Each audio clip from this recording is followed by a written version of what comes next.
evening, students. So, in this session, we are going to see about practical based viva questions, and we are going to discuss about calculation. How we are going to discuss about calculation related to calculation part related to practical physics. So, basically, most of the students are that is encountered with viva question session. So we are going to discuss viva questions from each and every experiment, and we are going to see the calculation part, which are all difficult calculation part that we are going to solve it very easily in a quite easy manner. First, we will take basic experiments to talk about viva questions. So basically, we know that ray optics. Basically, from ray optics, they will ask you many questions, and from Kirchhoff's law, resistors in series, resistors in parallel, like that, they will ask you many questions. Then from junction diodes, PN junction diode, in the PN junction diode, they will ask you about what is called a depletion layer, what is forward bias, what is reverse bias. So how doping can happen, what type of doping is used in P-type material, what type of doping is used in N-type material. So what is the difference between PN junction diode and Zener diode? So like that, basic questions will be asked in case of Viva. So for that, we want to make the Viva session easy, and we want to be prepared for those questions. So first, we start with ray optics. So basically, in ray optics, we have totally 6 experiments. So we have focal length of concave mirror, focal length of convex mirror using convex lens, focal length of convex lens using UV graph, and focal length of concave lens using convex lens. Then we have to find the refractive index of given glass slab using traveling microscope, and to find the refractive index or minimum deviation of a prism. So these are all the experiments we are having in the way of this. So first, the basic questions what they will ask, basically related to mirror and lens. So in lens, they will ask you about atmospheric refraction, like what happens if the entire apparatus is immersed in water, what happens to its focal length, and they will ask you to draw the ray diagrams. So basically, we studied about normal. I'm giving you a simple example to understood. So suppose you consider the convex lens. So this is an air, this is in a medium air, and you are having rays approaching parallel to this convex lens. So what happens? So the ray will converge at a point. So the converging point from the optic center of the lens will be the focal length. So how we can say this is the focal length? This is the image distance actually. This is the image distance. Object distance U is infinity and image distance V is F. So 1 by F is equal to 1 by V minus 1 by V. So 1 by F is equal to 1 by V minus 1 by infinity. 1 by infinity is 0. So 1 by F is equal to 1 by V. So this is by direct method we are finding the focal length will be equal to the image distance. Roughly we are finding the focal length. So this is from air to this glass. R is having a refractive index approximately 1 point something, 1.00 something. So what we can approximately take the refractive index of R as 1, and refractive index of normally we will take glass 1.5. But actually, you want to know that refractive index of glass is not 1.5 or 1.532 like that. Refractive index of the electromagnetic wave for a given color, the refractive index will be. For red color, the refractive index will be very less. But for violet color, the refractive index will be very high. So here, normally we are giving it as 1.5, but basically the glass, for glass materials, the refractive index, which is varying from 1.5 to 1. The refractive index of glass will vary from 1.5 to 1.9. It depends upon the type of glass we are using nowadays. So normally we are having glasses. So those lenses will be very fine lenses. So those fine lenses will having a refractive index in the range of 1.5, not 1.9 like that, because they're using cool drinks bottle like that. Those cool drinks bottle, those glasses are very different as compared to normal lenses. So those lenses are having very high refractive index. So they will ask you what is meant by, actually what is meant by refractive index of a material. Actually, refractive index of a material is, so when a light ray is entering through a medium, when a light ray enters through a medium. So this is the basic thing we understood from this. When a light ray enters through a medium at certain angle, to certain angle of incidence, the light ray is falling on the medium. This is air and this is, to consider this is water. So this is the actual part. But how much amount the ray gets deviated? The amount of deviation is given by the refractive index. How much the ray gets deviated towards the normal or away from the normal, that is explained from the term called refractive index. So the refractive index term explains how much amount of speed is reduced when it is traveling from a radar medium to a denser medium, or the ray wavelength of a given ray is reduced when it travels from a radar to denser medium. Air is a radar medium and water is a denser medium. So you know that. So light bends towards normal. Why it happens? Because the light is changing its two properties. One is the velocity, and the next one is wavelength. So what happens when a light enters into another medium? So there will be the amount of bending decides the refractive index. If the amount of bending is less, then the refractive index is less. If the amount of bending, or you can call it as deviation, the amount of deviation. If you are having less amount of deviation, the refractive index will be less. If you have more amount of deviation, the refractive index will be more. So, more the refractive index. So, the velocity decreases. Suppose it is traveling with 3 to 10 power 8 meter per second in air. When it enters into water, the refractive index is 1.5 means, so it reduces by that. So 3 into 10 power 8 divided by 1.5 will give you the speed of the light in that medium. So how much amount the speed, that is the refractive index, perfectly explains the characteristic features of a light which changes when it enters into another medium. It may be another medium or it may be a denser. So when it enters to a denser medium, basically we are talking about denser medium. The velocity will change and wavelength will change, but frequency will not change. That we have studied in wave optics. So that and all not required. What happens when a refractive index is when a light enters into a different medium, the property of changing its one of its attribute like velocity and wavelength. So that is explained under the concept called refractive index. So basically, in the refractive index means what is meant by refractive index? So the medium which makes a light beam or a light ray to change its path because of changing these two characteristic features, that is velocity or wavelength. So this is the basic idea we are giving for refractive index of a given material.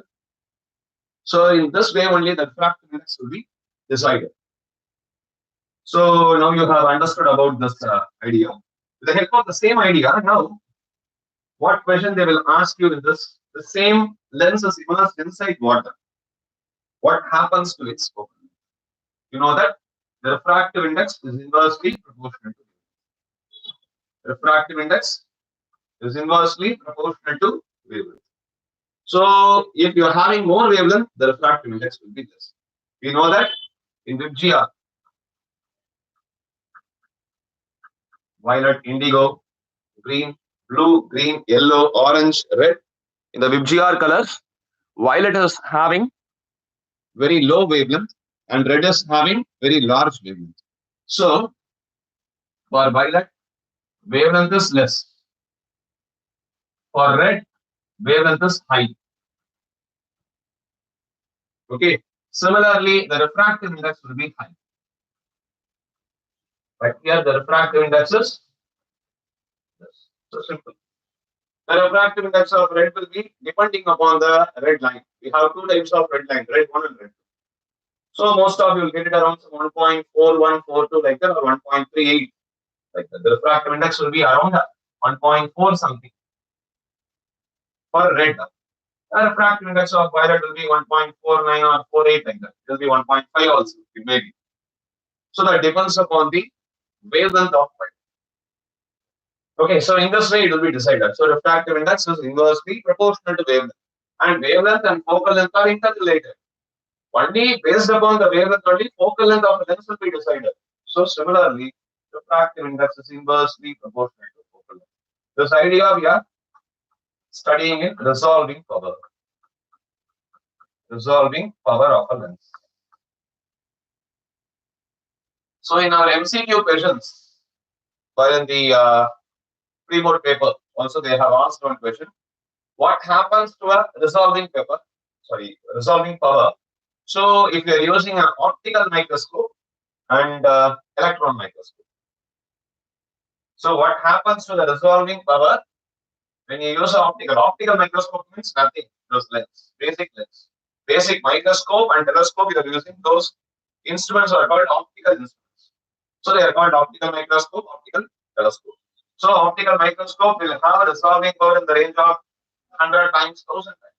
But electron microscope will have a resolving power in the range of 10 lakhs times or 1 crore times also. So it will be around 10,000 to 1 lakh times larger than normal optical microscope because resolving power actually refractive index here we are writing. So it explains about resolving power. In that resolving power formula, we are writing certain thing. 2 mu sin theta by lambda. That is resolving power is inversely proportional to wavelength. Resolving power is inversely proportional to wavelength. So for electron microscope, the wavelength will be in the range of, that is electron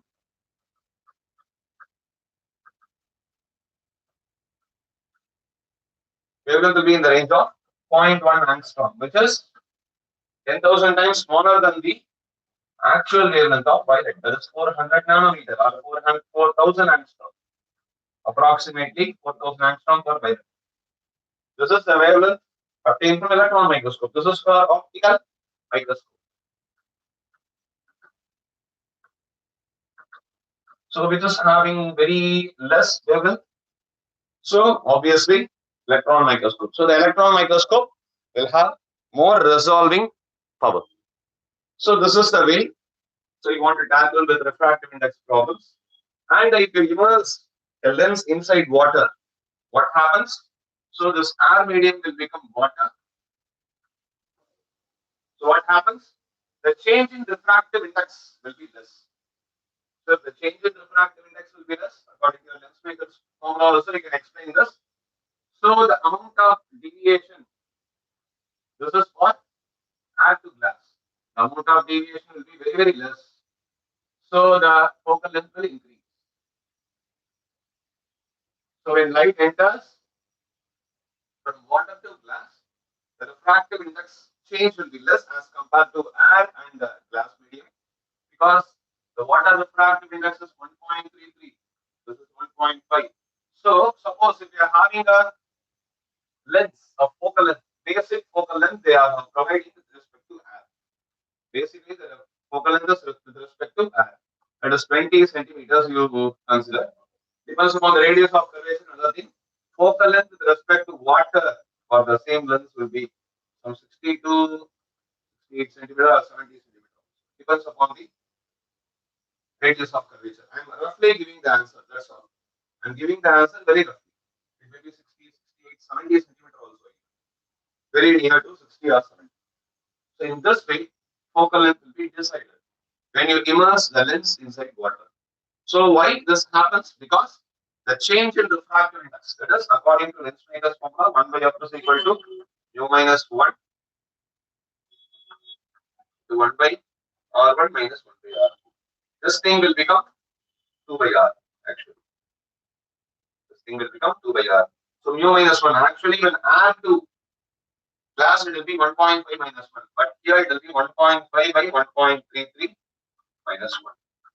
That is 1 by r. Okay, so this is the idea we are going to use. So focal length will increase. So if you substitute the formula and compare it with R, the refractive index of R, that is 1.5 minus 1 divided by 2 by R. This is for R to glass. This is for R glass, and this is for water glass.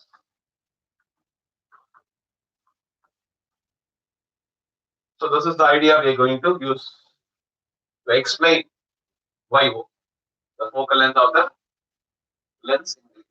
So focal length is not fixed for lens. Focal length of a given lens is not fixed. It depends upon the medium in which you are immersing the lens and the color of light you are using. That is big. So everything is important here. So don't confuse yourself while answering the viva based questions. So moving to the next thing. So this is a basic idea with the help of this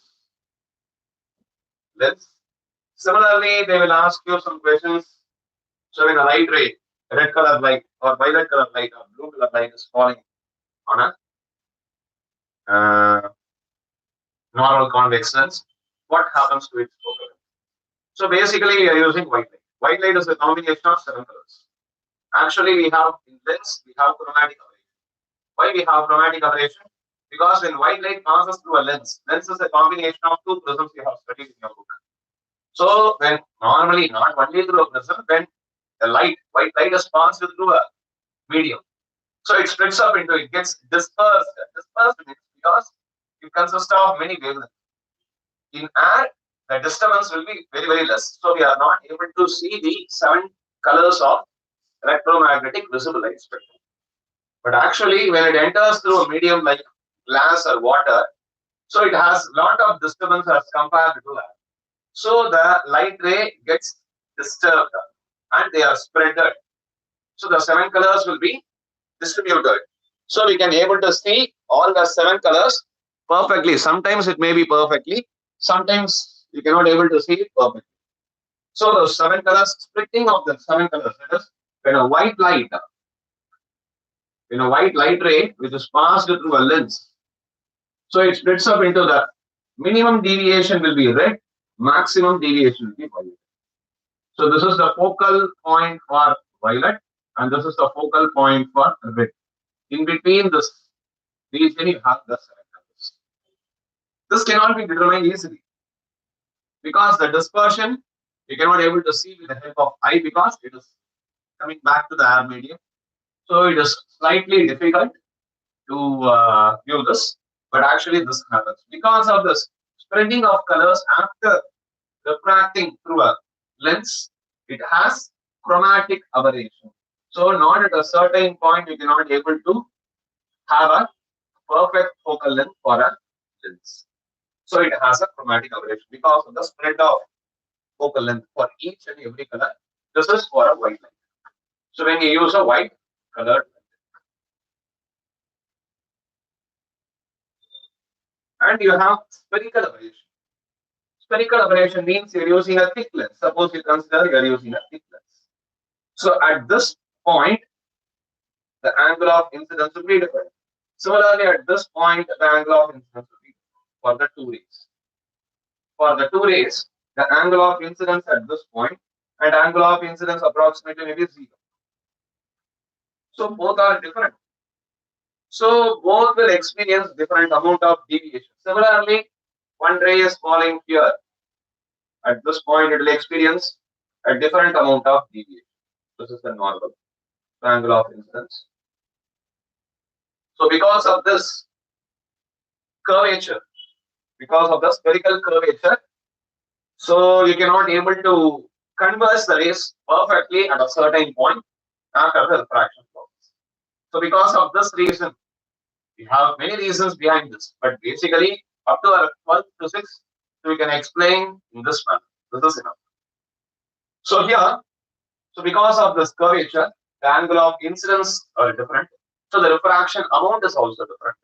So the deviation produced is also different. So light cannot able to focus at a certain point perfectly. So you cannot able to get a sharp image when you use a white colored light. When you use a white colored light, white light. So because of this reason only, in our lens and mirror experiment, we are using a monochromatic light.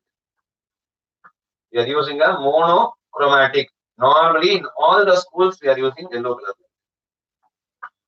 It is yellow, which are we are having single color. Yellow is very much we are using everywhere in street lights, normal laboratory apparatus. Everywhere we are using yellow colored light. So monochromatic light we want to use.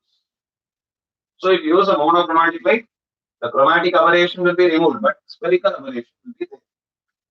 You cannot able to reduce spherical aberration because of different angles of incidence and different amounts of deviation. You cannot perfectly say the ray will converge only at a certain point after refraction on the principal axis. That is very, very difficult. So because of this reason only, we are having some disadvantages in our compound microscope and refraction telescope. So these are the background ideas about your disadvantages of using lenses, that is chromatic aberration and spherical aberration. The same thing you are coming under for mirrors also. In mirrors, what type of questions? Basic questions they will ask you. Basic questions, what are all the questions? The 10th level questions. Suppose you are provided with a lens. Suppose you are having a lens, L. You are having a lens, L. And you are having a monochromatic light. The light is passing through the lens. From maybe you consider it as it is coming from infinity. So you're having a distant object or nearby object, anything it may be, or nearby object, because we are all using nearby object. No?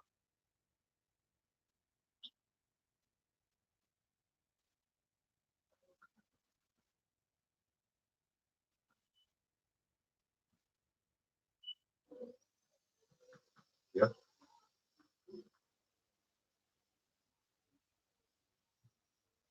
So if you place the object between F and 2F, if you place the object between F and 2F, what happens to its magnification? Everything will be asked. So what happens to its magnification? You can simply say, so you want to draw a ray parallel to this principal axis, the other ray through the optic center. So after refraction, this will be passing through focus. So this ray will goes on. So finally, the image will be meeting beyond 2F. So it will be beyond 2F. So you can say this is 2F. So the object is placed between F and 2F, and the image will be beyond 2F. So getting the image. Okay, for this you can write the magnification as m is equal to v by u. M is equal to v by u. Here we are having this is u, and this is v. So u plus v. We're getting it around some 90 centimeters. 90 centimeters. For the same value of u plus v, we can get another type of image. For the same value of u plus v, 90 centimeter, you will get another image also. How it is possible? Because here the object is placed between F and 2F, so the image will be beyond 2F. Similarly, you move the object beyond 2F. You move the object beyond 2F. For this, what you will do, don't move the object and image. That is, screen and object should be placed at the same point. Move the lens alone. Decrease the distance of V and increase the distance of U. So, the U plus V value will not be changed practically. So, you move the lenses alone. The which lens you are using, this is for convex lens. So, you move only the convex lens alone. If you move the convex lens towards the image side, U will be increased, the V will be decreased. So, for the same U plus V value, we'll get the image at a certain point. At that point, the object will be beyond 2f and the image will be between f and 2. So the image sizes are different. That is, magnification in the first case, v by u is greater than 1. But in the second case, this is case 1. And in case 2, magnification will be less than. So this is the idea we are going to get. So u plus v is 3. So this we come under the problems we got in class 10 itself. These types of theoretical problems. So this type of questions they will ask you through lenses. And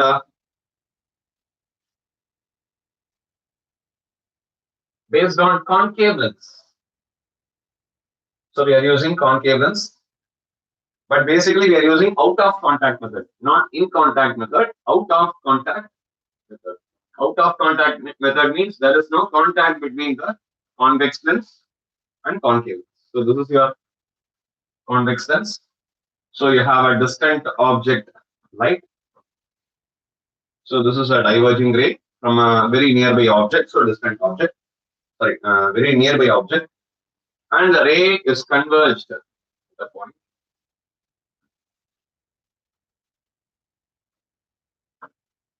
And this is the image.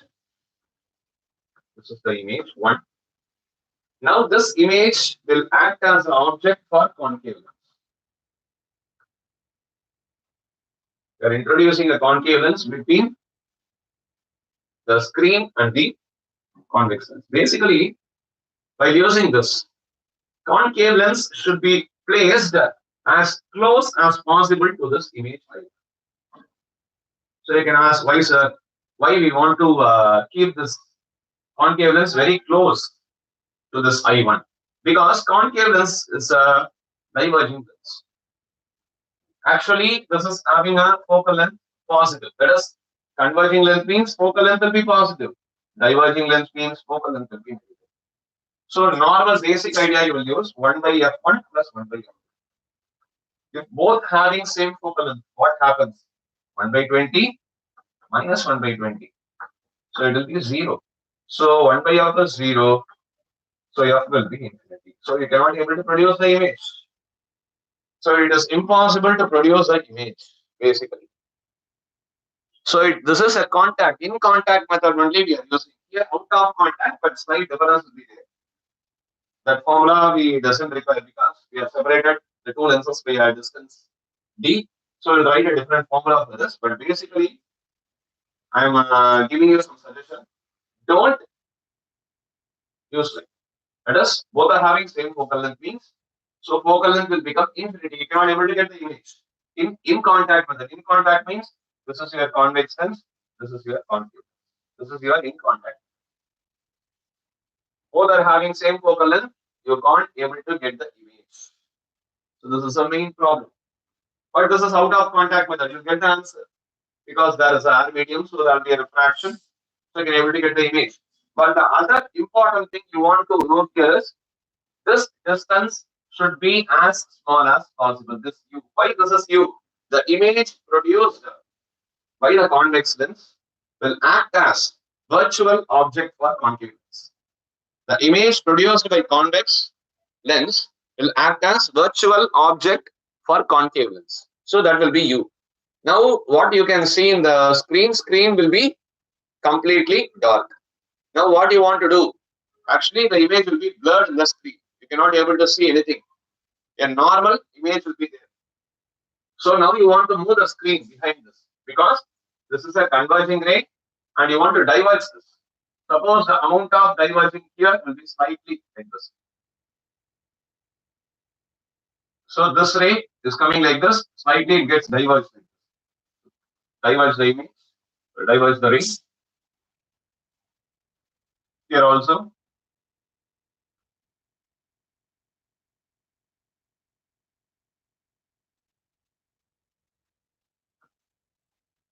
So you get an image at a different point. I2. I2 will be very large distance, not like this. Here it doesn't have enough space, I'm drawing like this. So this will become a dotted line.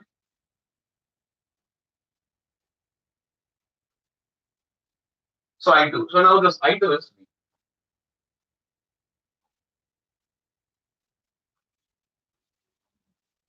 So here in this experiment, V is always greater than U. So we want to choose a lens perfectly. We want to choose a lens perfectly. That is, the focal length of the lens, you want to decide whether it should be smaller than convex lens or larger than convex. You know that power is inversely proportional to focal length, 1 by r. So more the focal length, less the power. So we want to choose a concave lens will having more focal length. That is, if the focal length of convex lens is suppose 15 centimeter, the focal length of concave lens will be 20. Then you can able to do the experiment easily. Focal length of convex lens is 15 means focal length of concave is minus 20. Why? What we want to use this because 1 by 15 minus 1 by 15. So if you use this, you get 20 minus 15 divided by 100. Then only the focal length will be positive. So the effect is converging. You will get the image. If the combination has positive value, that is, if the focal length of convex lens is smaller, focal length of concave lens is larger, then only the combination effect of focal length will be positive, then it will be converging in nature. So if you are using a focal length smaller than convex lens means for concave lens, so it will be diverging in nature. So image you can obtain because of out of contact method, but the image obtained will be at a very large distance. That image cannot be obtained on the screen. So these are all the basic things the external can ask you based upon this convex lens experiment and concave lens experiment. Basically, concave lens is a diverging lens, convex lens is a converging lens. Actually, in this experiment, why we are using convex lens? Because the diverging nature should be converged only with the help of convex lens. We cannot able to use a mirror. So lens will be helpful. So we are using a lens. From that, we have discussed certain ideas why we want to choose a lens in such a manner, because to the net effect should be a converging effect to produce a perfect image. And we discussed about which is U, which is V. These are all the things they will ask you. While doing the experiment itself, the external will come near you. They will ask you how you are placing why you are placing the object here, why you are introducing the lens, concave lens here. So everything will be asked by external. So nothing like they will call you in front of you and ask too many questions. So while doing the experiment session also, he will ask you many questions. Why the image will be like this? What is the magnification of this? Here magnification will be large. In a concave lens, magnification will be always larger because we are using a virtual object and B is larger in this case. In this experiment, B is always larger than U in this out of contact experiment. So magnification is always greater than 1. That you can assure to the external. They will ask you why it is always larger. Because we won't get the image before the object. We can get the image only beyond the object distance. So in this experiment, we are referring U as a virtual object distance. That is the image produced by the convex lens. That distance will be utilized. The image produced point of the convex lens is taken as object. That is virtual object. So here, U will be lesser than V. So magnification is always greater than 1 for this concave lens combination. Concave lens experiment. So this is very, very important. And basically the same thing for concave lens. Concave lenses are diverging lens. But if you use the concave lens, suppose if you are immersing the concave lens inside a medium greater than suppose the refractive index of concave lens is 1.5. You are immersing this in a refractive index of 1.8, surrounded by a refractive index of 1.3 to consider a liquid. Then, if you pass a light ray through this concave lens, it will converge. Why it will converge? Because in this case, the concave lens will act as a diverging lens. So this you can make a try. You studied about when light enters from rarer to denser medium or denser to rarer medium. It moves towards the normal, it moves away from the normal. the same idea. So make the angle of incidence normal for the light falling point on the concave. This is the normal. Here this will be the normal. So just this is angle of incidence. So you try to solve. So it is diverging in this case. So converging in this case. But in normal case it will be a diverging lens. So these types of questions they will ask you.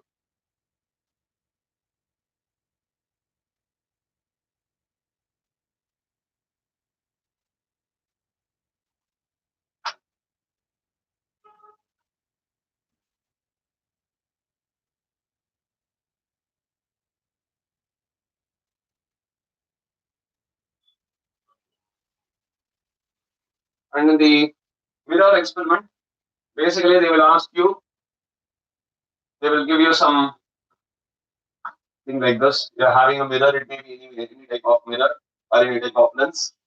So this is your optical axis. I'm placing the object. So I'm placing the object.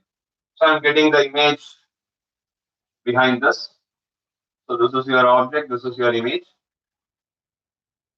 So simply you can identify if it is a mirror. If it is a mirror, this is a what type of mirror it will be. So that it may be possible. So you want to see whether it is possible or not. They will ask you in different manner. They will draw it wrongly or they will draw it rightly. So you want to understand this first.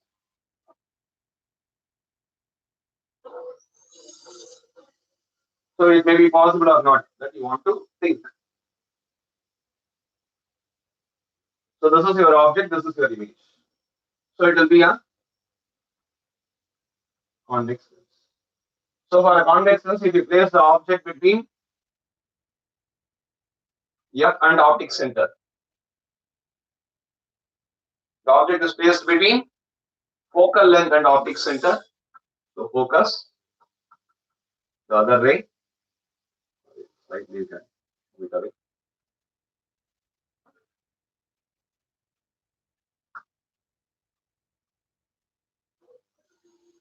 So it will be diverging. So you want to converge this to the producer image. So like this, they will ask you some questions, basic questions. So don't consider they will ask you differently, and it will be very very difficult. So clearly explain. Suppose if you are not able to answer at that time, so just ask them some more time. I will clarify my doubts and I will answer you afterwards. So like that you will answer to the external. So don't say I don't know this. So take your own time. By doing the experiment, just think of that and explain the facts. So that will be better, because if you are not knowing anything means, so you will have a bad impression. The external has a bad impression on you. So please get some time from the external and think about it, and you can explain afterwards also. So that is a better way to answer the viva questions in certain situations. So like this, they will ask you. Similarly, concave, convex, and for convex mirror, mainly you want to know. So this is a convex mirror. Actually, this is the spherical sphere. The radius of curvature and each and everything will be at this point, not on the object side or image side. So if you place the object in front of a convex mirror, the image will be before the object only, because light ray reflected, so it appears to come from focus. The other ray passes through, that is, it may be through center of curvature. You can draw.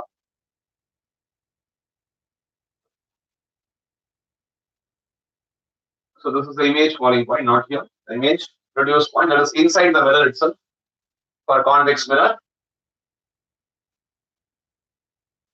And here I have placed the object at any position. The position may be anything, but the image will not go beyond the focus for a convex mirror. The image produced by a convex mirror, that is, you are placing the object very near to the concave mirror. If infinity means at focus, you will get that it appears to come from focus. If you place the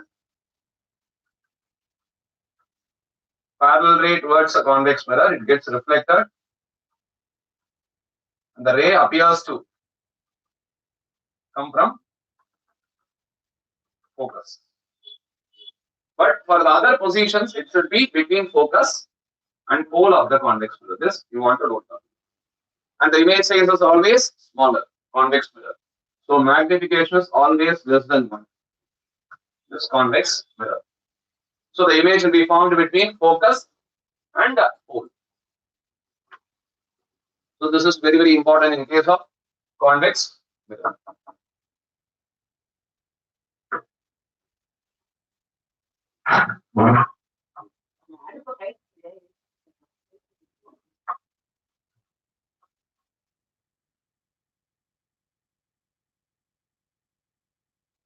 So I think you have understood the basic relations between the lenses and mirrors. And they will ask you questions related to combination of lenses also. Combination of lenses means you're provided with 2 or 4 lenses, and they will ask you about the power of the lens, magnification of the lens. Suppose if coaxially many lenses are added, so I can simply say the combination of focal length 1 by f is 1 by f1 plus 1 by f2 plus 1 by f3, and the focal length will be added. That is power. For power, power will be added p1 plus p2 plus p3. That is the reciprocal of. But the magnification of the lens will be multiplied. M1 into M2 into M2. So for magnification, you want to multiply the magnification of the lens 1, lens 2, and lens 3. And for power, you want to add, you should add P1 plus P2 plus P3. So this is the combination effect. They won't ask you only convex lens, they will ask you concave lens also. So they will ask you concave lens also, a convex lens along with concave lens. So anyway, they will ask you, and they will ask you the effect is a diverging effect or converging effect. So after thinking about the concept, I have already explained you. So focal length of concave lens should be larger than the focal length of convex. That is, focal length of concave should be larger than focal length of convex. Then only the effect will be a converging effect. Then only you can able to get a real image. So this is very important in the case of combination of lenses. And sometimes they will ask you 2 lenses with 1 mirror. So those are problems in theory, that is in board theoretical paper. You will have those types of problems. So now you can see up to this level. This is enough for your viva based questions.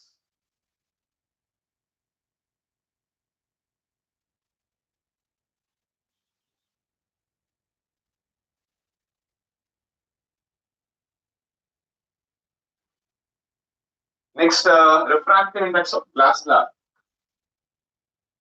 So if you're using a glass slab, you know that if placing the object below the glass slab, the light rays are moving away from the glass slab.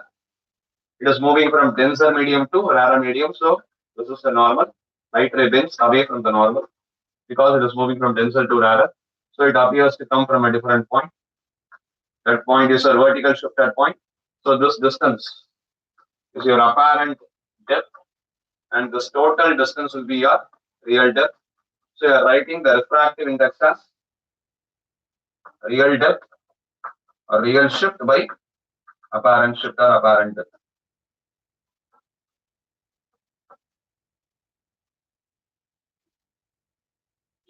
That is, you want to consider this is position R1, this is R2, and the topmost position is R3.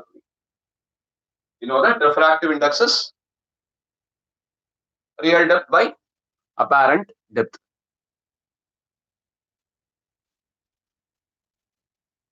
And you know that real depth is R3 minus R1, and apparent depth is R3 minus R2. So R3 minus R1, R3 minus R2. What type of questions they will ask you? Basically, on what factors? Because previously we have projects, before projects we have some questions you are writing, no? Record based things you will write, activities. In that activity, they will ask you a certain question. What happens to lateral displacement? What are all the factors on which the lateral displacement? Because when a light is passing through a glass slab, it deviates towards the normal and deviates away from the normal. So the lateral displacement, this lateral shift or lateral displacement depends upon what factors.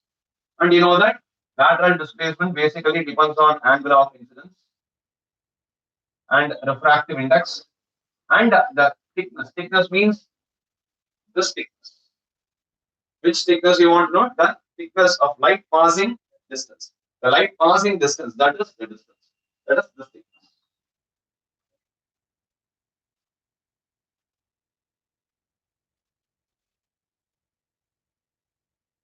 So these are all the factors. There is angle of incidence, the refractive index, and thickness of the glass slab. These type of questions they will ask the previously viva based thing. And you have viva questions from experiments. There is experiment 1, experiment 2, and also from your projects. So if you have done projects based on LEDs, so please be prepared with LEDs, what type of LEDs you have used, and what is the range of energy band gap in LEDs, and what about the forward bias characteristics curve for LED as compared to a normal PN junction diode, because normal PN junction diode will have a breakdown point around zero point 0.3 or zero point 0.5 volt, but for LEDs it will be around 1.4, 1.5, even 1.8 volt, depends upon the color of the LED. So it is totally different as compared to a normal PN junction diode. So be prepared with that. And similarly, if you have used some other things, so make some questions related, it is relevant to your projects, basic questions. He will ask you one project question, 2 or 3 experiment questions. That is experiment 1 and experiment 2 from section A and section B. So this is the question they will ask you. And other type of the question they are asking, some of the teachers are asking. So you are having a glass slab, okay. And instead of using white light, the external light, suppose I am using a yellow color light. You consider a red light. So this is a red color light.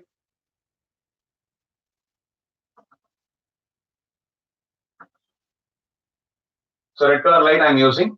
So you know that red is having least amount of deviation. So the amount of deviation will be lesser. So amount of deviation is lesser means it will be moving away from here.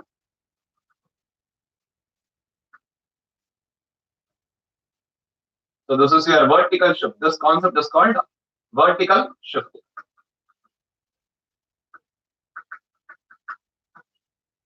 That is from the bottom of the glass slab. That is position R1 and R2. That distance is called a vertical shift. And from R3, top position, R3 to R2 is your apparent shift. This is apparent shift. That is vertical shift. That position is called a shifted point, R2, after introducing the glass slab. So here, so we are using red color light. So because of red color light, the deviation is less. So because of less amount of deviation, this is the thing. Suppose the same thing if you are used for some light like yellow. You know that yellow is having small wavelength, or you consider violet, it will be quite easy. Violet is having very small wavelength, so it will deviate more. The same violet color will be deviated more. So what happens, you see? So coming back to the same point, draw a dotted line. So the apparent shift is larger. So you want to notice here, the apparent shift for violet. This is the position for violet, and this is the position for red. So this is the position for violet, and this is the position for red color. So there is the difference in violet and red. So violet is having small amount of apparent shift because real depth is same, but apparent depth for violet is smaller. If apparent depth is smaller, refractive index of violet will be larger. Simple. In that way also you can explain. But they won't ask you in words. They will ask you to draw the diagram. So in viva questions, they won't ask you questions. They will Draw a circuit diagram, series and parallel combination of Kirchhoff's loop rule. They will ask you to solve it. And sometimes they will ask you to draw the ray diagram, complete the ray diagram for this. If I'm using two different colored lights, one is having a different deviation, other is having a different deviation. So this is your violet. This is your red. So red is having more apparent shift and violet is having less amount of apparent shift. So the apparent shift.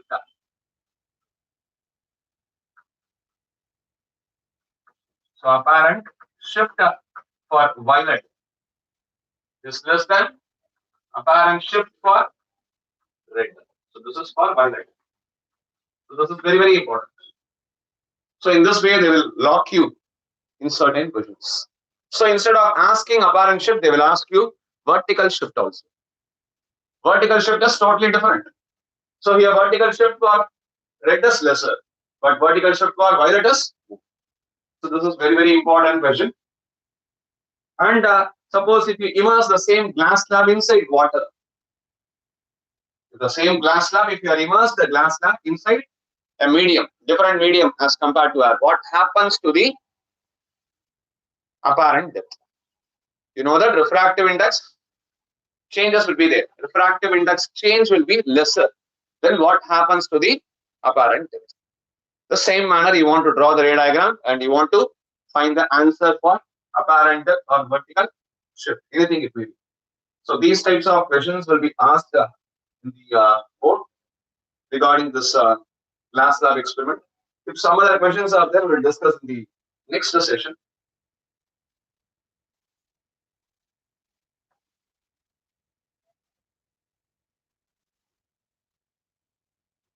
And in prism related experiment, you want to mainly note down that when a light ray passing through a prism, this is the base. So this is the incident ray and this is the normal. This is the other normal. The ray of the prism, that is the refracted ray, should be parallel. These two things, the base and the refracted ray, both should be parallel to each other. If it is parallel, then the prism is undergoing minimum deviation for that value of incidence. For that value of incidence, the light is undergoing minimum deviation. The ray should be, the refracted ray, that should be parallel to the base. Then the angle of incidence is for minimum deviation. Then it gets emerged out. So make the angle between the incident ray and the emergent ray, this is your minimum deviation. And you know that only for minimum deviation point, you will use the formula sin a plus b by 2 by sin a by 2, not for all the other angles. If you use it for all the other angles, the refractive index you will get differently 1.6, 1.7 like that. Only for minimum deviation, this will be asked. And they will ask you if you are using a small angled prism like this instead of an equilateral prism. Then you want to minimize this expression for this. U equal to, instead of sin, we can approximately use the sin value as a plus d by 2 for small angled prism. This is for small angled prism. So a plus del by 2 divided by a by 2. So 2 will be cancelled. So finally a plus del by a. So finally you get the expression mu minus 1 into a is equal to. So deviation equal to mu minus 1 into.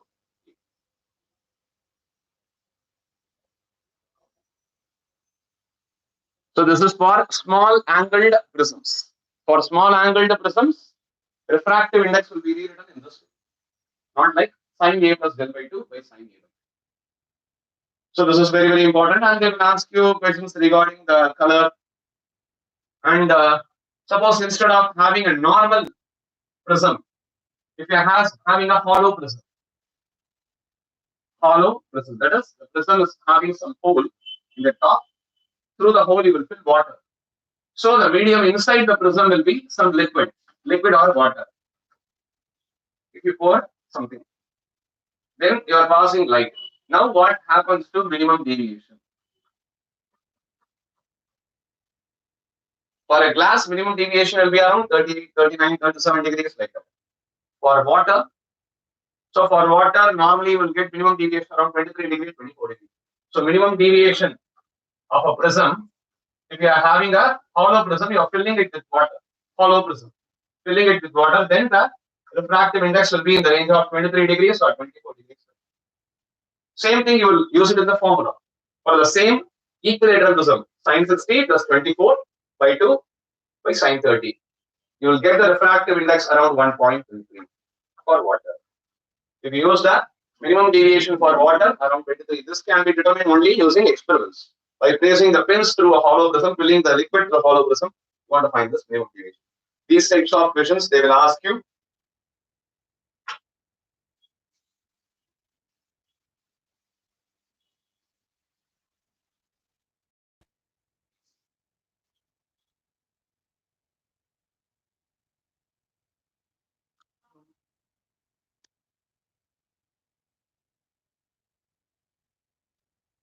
And finally, they will ask you questions regarding this prism. What is minimum deviation? Why it happens? Only at a certain angle only it happens, angle of incidence, because for the other angles, you know that for the other angles, the refracting angle will be normally written as refracting angle for a prism. Refracting angle will be normally written as, from the expression you know that in your book it is there, A equal to R1 plus R2. Only at a particular incident angle alone, R1 will be equal to R2. That is, this is a prism, light is passed, and this is the refracted ray, this is the emergent ray, and this is your normal, and this is the other normal. This is your R2, and this is your R1. These two R1 and R2 both are equal only at a certain